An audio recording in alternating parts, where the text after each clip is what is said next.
Conectas Podcast. ¿Qué significa la nueva estrategia del Comando Sur de Estados Unidos?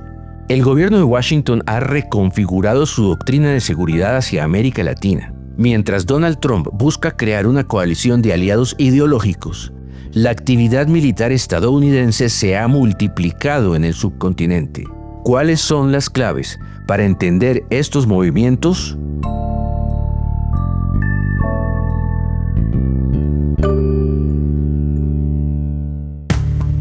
Bienvenidos a Tenemos que hablar, el análisis semanal de Conectas, con Mauricio Sáenz. Esta semana tenemos que hablar de las nuevas fronteras del poder militar de Estados Unidos en América Latina. Hoy estamos con nuestra editora Sugelis Tejero. Hola Sugelis, ¿por qué nos deberían importar estos cambios en el Comando Sur? Hola Mauricio. Parecen cambios estéticos, pero se ajustan a la nueva doctrina de seguridad que maneja el Ejército de Estados Unidos para la región. Lo primero que pasó fue que crearon en diciembre pasado el Comando del Hemisferio Occidental, el West HEMCOM, que unificó en un mando único las decisiones del Comando Norte y del Comando Sur. A ver si te lo explico con un ejemplo hipotético. Antes, por ejemplo, si una operación de defensa involucraba a México, que pertenece al Comando Norte, y a otro país, digamos que Honduras, que pertenece al Comando Sur, cualquier solicitud relacionada con esa operación tenía que subir y bajar por cadenas de mando distintas. Ahora, como hay una sola, se pueden tomar decisiones más rápidas. Bueno, y también redefinieron el papel del Instituto del Hemisferio Occidental para la Cooperación en Seguridad, que reemplazó, o es el nuevo nombre desde hace 20 años, de la famosa Escuela de las Américas, muy recordada por lo demás por entrenar a los dictadores militares de América Latina, ¿no? Esto es importante porque ese nuevo instituto tenía una función meramente académica, pero ahora le reporta al nuevo mando unificado del ejército. Así que en adelante su papel debe estar 100% alineado con las operaciones del Comando Hemisférico Nuevo. Y se espera que la formación y la doctrina estén más orientadas a las operaciones en el terreno. Hay que recordar que en ese instituto todavía se forman militares de casi todos nuestros países. Y hay una pieza central en todo esto que articula sus diversos factores, que es el famoso Escudo de las Américas, un nombre tan pomposo como todos los que le gusta usar a Trump para bautizar sus iniciativas. A principios de marzo, Trump reunió en Florida, recuerda, a 12 presidentes latinoamericanos, mejor dicho, a sus compadres ideológicos. Allí firmaron un acuerdo informal para luchar contra el narcotráfico, contra el llamado narcoterrorismo y las amenazas externas de América Latina.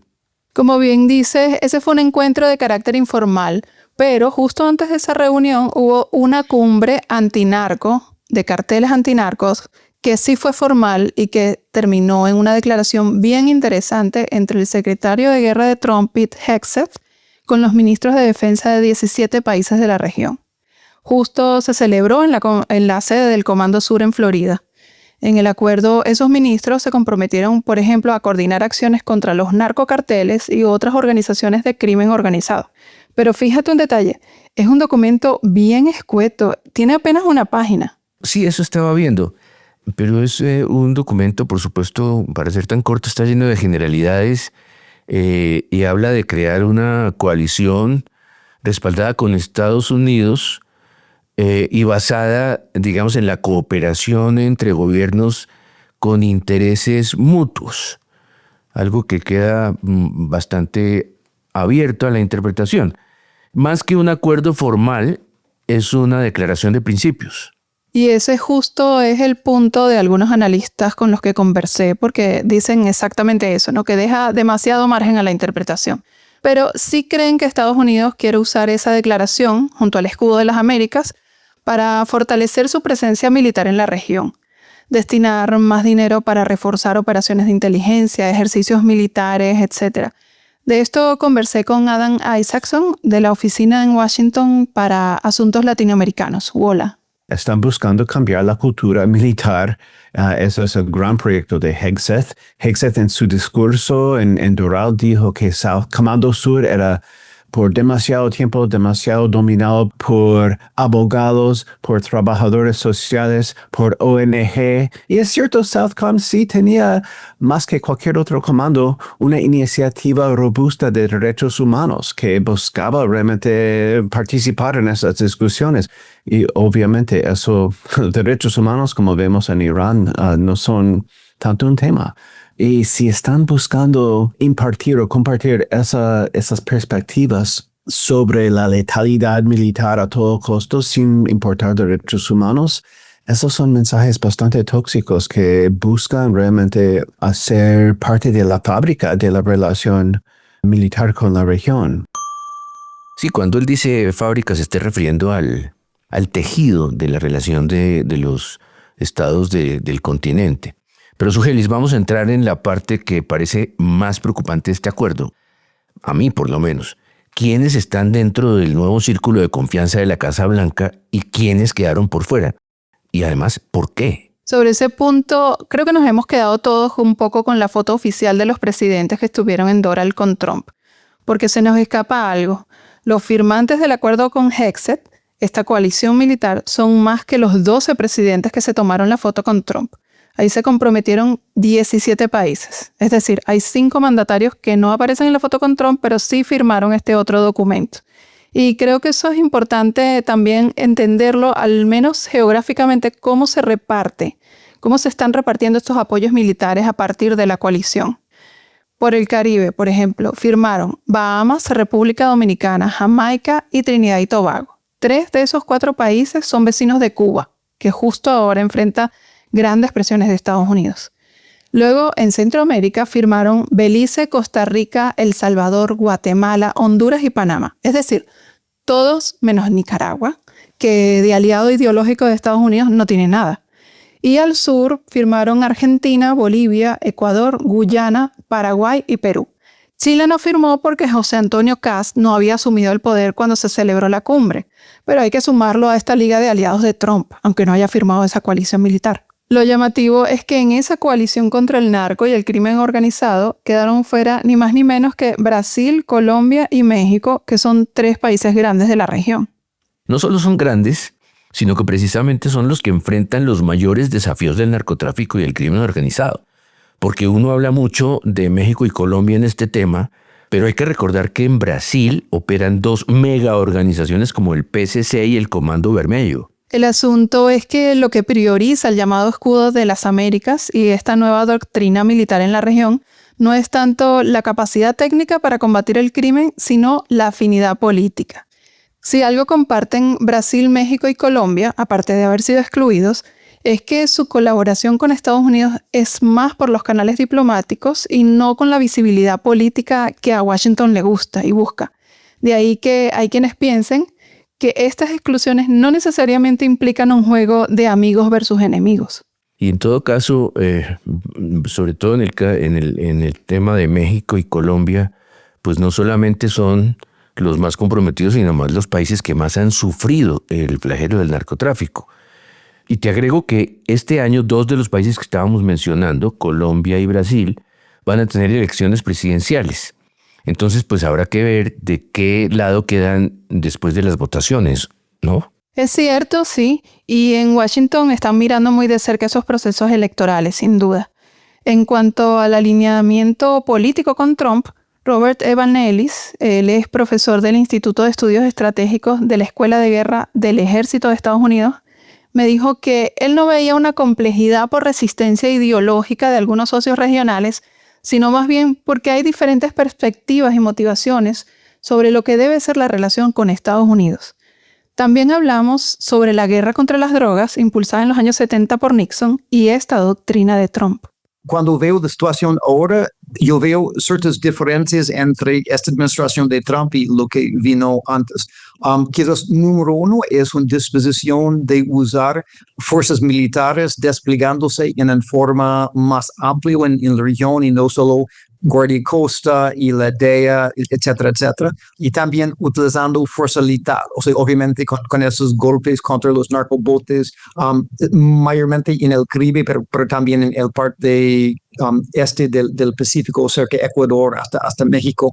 Entonces se nota esta disposición de usar fuerza militar y en cierta forma entre las líneas podría interpretar que también los socios presentes en esta reunión tenían una disposición de también colaborar en usos militares.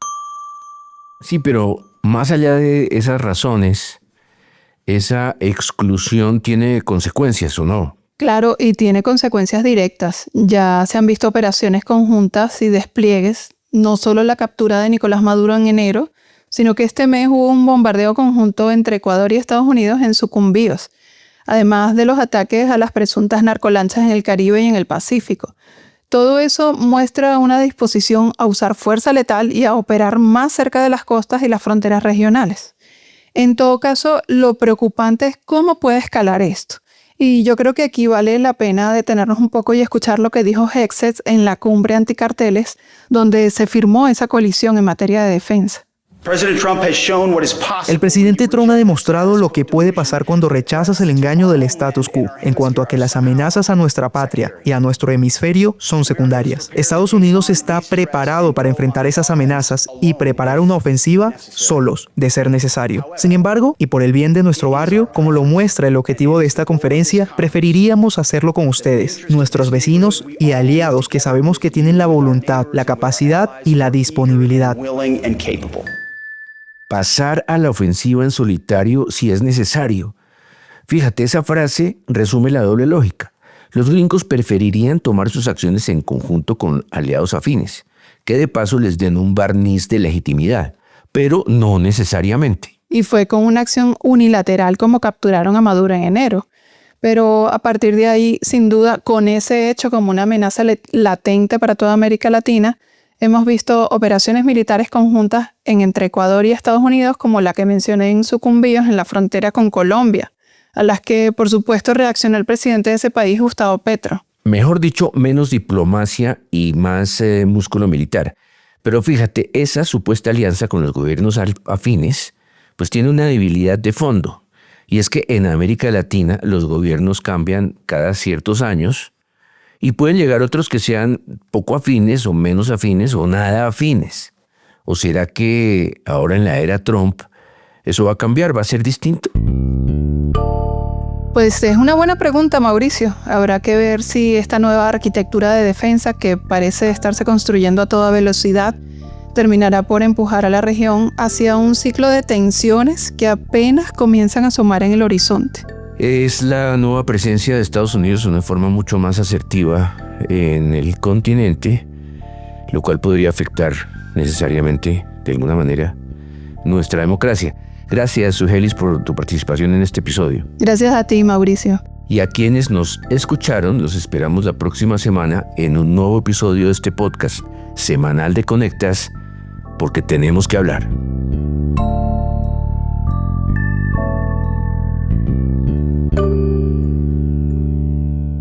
Para conocer a profundidad más contenidos de análisis sobre las Américas, visítanos en www.conectas.org. Escúchanos cada semana en Spotify, YouTube, Apple y Google Podcasts. Activa las notificaciones y déjanos tus comentarios porque en Latinoamérica tenemos que hablar.